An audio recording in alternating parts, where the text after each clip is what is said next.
The Vortex, a true story of history's deadliest storm and unspeakable war and liberation. Scott Kearney and Jason Winkler.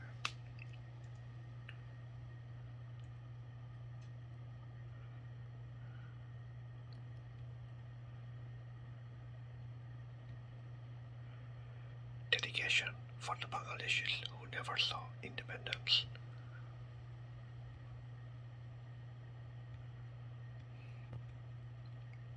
Authors note this book is the product of more than 200 interviews over 4 years, multiple trips to Bangladesh, and correspondence with the sources in Bangladesh, Pakistan, India, and the United States, the United Kingdom, South Africa, and elsewhere. We have spoken with the cyclone survivors, the freedom fighters, members of Pakistani military, historians, scientists, policymakers, hotel employees, TV broadcasters, climate experts, and other individuals who all contributed valuable pieces to the puzzle. Our archival research spans an additional 750 sources, including books, academic articles, reports, newspaper and magazine articles, government statements, and other publications. Some documents, like Yahya Khan's service record, are presented here publicly for the first time. These sources helped contextualize our characters' experiences and validate the stories we collected from eyewitnesses. For ease of reading, we do not employ in-text citations. Instead, we present the reference section in endnotes, noting the relevant text. This book is a work of narrative nonfiction.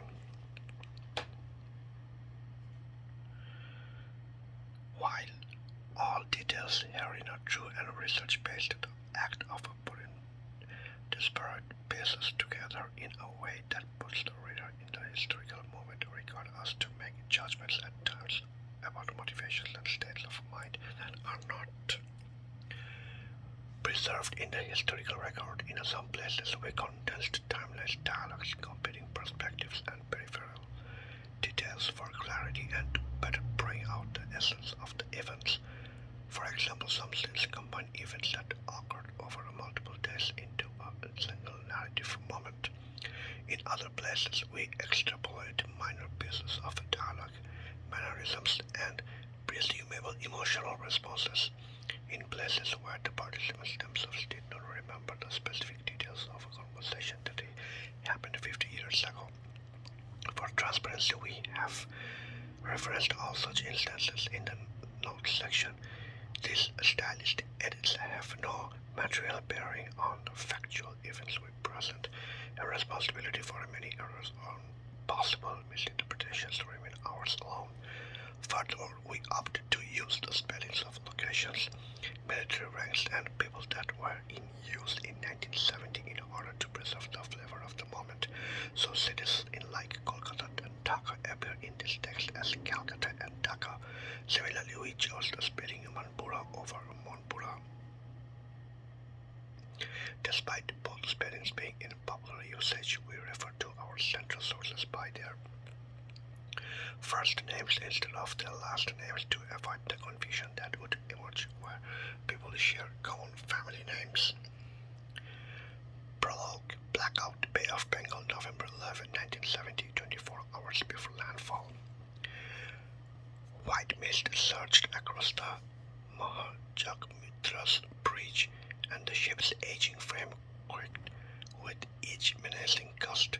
The man in charge, Captain Nasari, watched the pressure fall a bit more on its ship's barometer and paced the length of the control room with its holes crammed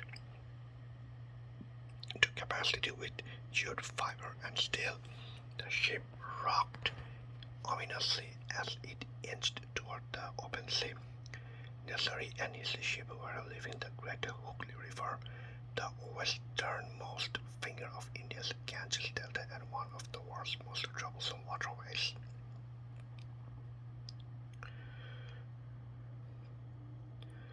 The Hooghly meets the Bay of Bengal at a point about 30 miles south of Calcutta, where incalculable volumes of silt wash down from the Himalayas and form a fan of ever-shifting rivers, tributaries, and temporary islands. A freighter that alights on a sandbar here might never break free, as if to prove the point. The rusty hulls of abandoned vessels dotted the seascape.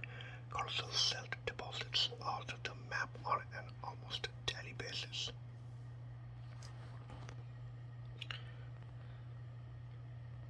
Which is why necessary hired expert river pilot R.K. Das from the port of Calcutta to navigate this stretch of water.